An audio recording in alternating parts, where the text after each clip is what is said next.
E o Conselho Monetário Nacional se reuniu pela primeira vez no governo Lula, em meio às tensões entre o chefe do Executivo e também do Banco Central. No encontro foi discutida a taxa básica de juros, entre outros assuntos.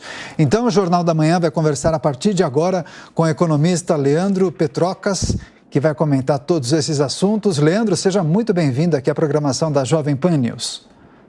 Bom dia, Daniel. Bom dia, Paula. Obrigado pelo convite. Perfeito. Vários assuntos para tratarmos, mas em destaque essa reunião que aconteceu no final da semana. Não trataram de uma questão que era muito aguardada, né, pelo mercado, meta da inflação. Nós sabemos que eles fizeram, né, os três integrantes do Conselho, Simone Tebet, Fernando Haddad e Campos Neto, presidente do BC, eles fizeram um almoço de aproximadamente 2 horas, mas a reunião em si foi rápida, 28 minutos. Bem, a gente tem visto as críticas do presidente Lula à meta de 3,25% da inflação para esse ano. Alguns empresários e economistas fazem coro a Lula e dizem que é uma meta inalcançável. Eu queria a sua avaliação acerca dessas críticas de Lula, de que lado você está? Acredita que é uma meta inalcançável? Essa meta deveria ser flexibilizada pelo Banco Central, na sua avaliação? Eu entendo que é uma meta difícil de ser alcançada, mas o teto da banda, né, que seria na região os 4,75 é um valor que o governo conseguiria, o Banco Central conseguiria alcançar. O ponto que é importante a gente destacar aqui, eu sou partidário também, junto ao Roberto Campos Neto, o Tony Volpon, o Alexandre Schwartzman, né, que foram diretores do Banco Central, é que se você aumentar a meta de inflação, você vai, em alguma medida, sinalizar alguma de leniência da autarquia em relação a inflação propriamente. Então, isso poderia aumentar as expectativas de inflação e você gerar um efeito reverso. Ou seja, você fala assim, bom, essa meta está difícil, eu vou aumentar um pouquinho ela porque fica mais fácil de alcançar. O mercado tenderia a receber, o mercado e os agentes, né, tomadores de decisão, tenderiam a enxergar isso com maus olhos e você teria possivelmente um efeito reverso. O aumento da expectativa de inflação poderia gerar mais inflação. E aí é um ciclo difícil de ser contornado. Então, eu acredito que essa meta atual com essa banda faz mais sentido e obriga, naturalmente, o governo a apertar um pouquinho o fiscal, o que, infelizmente, não parece ser o caminho que esse governo quer adotar. Leandro, mantendo essa meta de 3,25, qual o balanço que você faz em relação ao bolso, à vida dos brasileiros? Um ponto importante é destacar que a inflação vem dando sinais de arrefecimento, né? Pegando dados entre 2021 e 2022. Em 2021, nós fechamos com o IPCA a 10,06, né, o acumulado do ano. Já 2022, 5,79, e a previsão aqui do Focus, né, Boletim Focus, já aponta para uma inflação 2023 na faixa de 5,80%, 6%.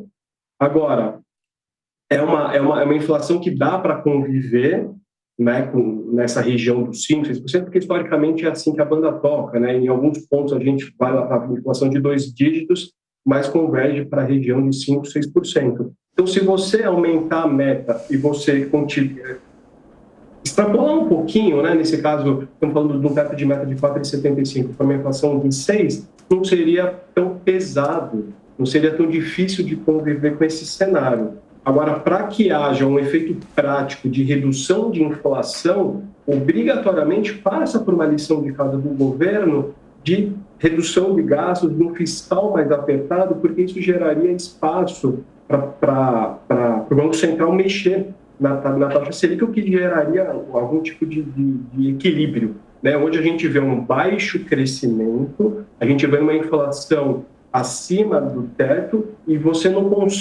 tem muita margem de manobra para sair dessa solução. Me parece que o caminho realmente é ir para o fiscal mesmo.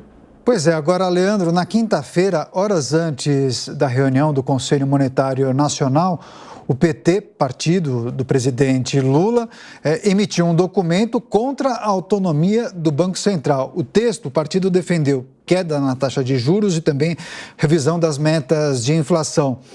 Como você tem avaliado essas críticas reiteradas, não só do Partido dos Trabalhadores, mas especialmente do presidente da República, ao Banco Central, a Roberto Campos Neto, há quem diga que trata-se de uma campanha justamente para fazer Campos Neto sangrar e até pedir as contas, pedir para sair, ou então chamar Haddad para a negociação, para atender, de certa maneira, os anseios e desejos do governo. Você, particularmente, defende a autonomia do Banco Central? Por que ela é salutar na sua avaliação? Eu defendo a autonomia do Banco Central muito por conta de ter a autonomia dos poderes em si, porque se todo o poder estiver concentrado no Executivo, há naturalmente riscos de exageros. O presidente da Câmara, Arthur Lira, nessa semana já soltou algumas falas dizendo ser contra. Então, me parece que o governo não tem cacife político para aprovar alguma mudança no que tange a autonomia do Banco Central, e esse parece ser um caminho bom. Manter a autonomia do Banco Central, uma vez que ela é o que é responsável por manter o poder de compra do real, da moeda vigente do país. Então, acredito que não faz muito sentido, seria um retrocesso, na minha opinião, mexer nesse tipo de situação. Leandro, falando ainda dessa autonomia do Banco Central, a gente tem visto bastante o presidente Lula fazer críticas, né, ao presidente do Banco Central. Como que você vê essas críticas? Como que você avalia os economistas, a economia brasileira lidando assim com essa relação muitas vezes pouco afetiva?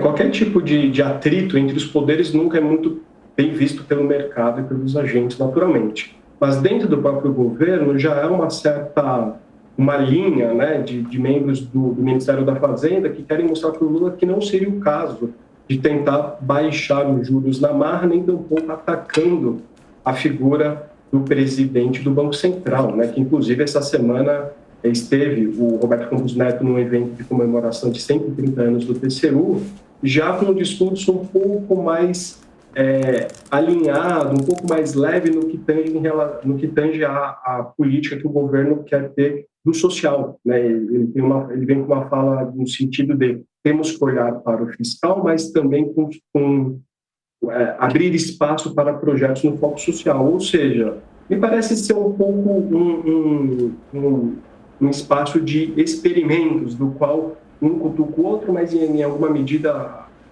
essa tensão tende a arrefecer com o passar do tempo. Pois é, a gente noticiou hoje aqui no jornal uma proposta do governo federal de reajuste de quase 8% para os servidores federais. Além disso, no final dessa semana, o governo federal anunciou reajuste no valor das bolsas de estudo do CAPES e da CNPq, e a gente tem observado também várias iniciativas do governo que serão custosas, né? Irão onerar os cofres do governo. Como você tem observado essas movimentações do governo que custam dinheiro? Teve um esforço muito grande ainda no final da gestão de Jair Bolsonaro para aprovar a PEC fura-teto, para abrir espaço fiscal, para dar conta de vários compromissos de campanha. Agora a gente tem visto uma intensificação nessas promessas, mais gastos, e a gente não sabe exatamente como o governo vai conseguir administrar tantos compromissos. Como você observa isso? Com preocupação? Sem dúvida. Toda vez que o governo sinaliza um aumento de gastos sem dizer qual é a fonte de financiamento, isso vai soar mal aos ouvidos de quem toma decisões no mercado financeiro e na economia real também. Então, me parece que esse arcabouço, o novo arcabouço fiscal, o ministro Fernando Haddad prometeu para março, isso num evento essa semana, ele venha, de alguma forma, robusto o suficiente para mostrar que há fontes de financiamento para todos esses gastos, ou nós vamos conviver naquele cenário de estagflação. O governo gastando muito, inflação alta e baixo crescimento da economia, que seriam os piores cenários possíveis. Ou seja, há sim uma luz amarela no mercado em relação a como que o governo vai financiar esses gastos, e já se fala até inclusive em déficit, né? Tivemos um pequeno superávit no ano passado, se transformar em déficit esse ano é bastante preocupante. Pois é, as perspectivas econômicas para o governo Lula, em destaque nessa entrevista especial com o economista Leandro Petrocas, a quem eu agradeço demais pela participação. Leandro, volte mais vezes à Jovem Pan News e bom fim de semana. Obrigado igualmente, fico à disposição, um grande abraço. Até a próxima.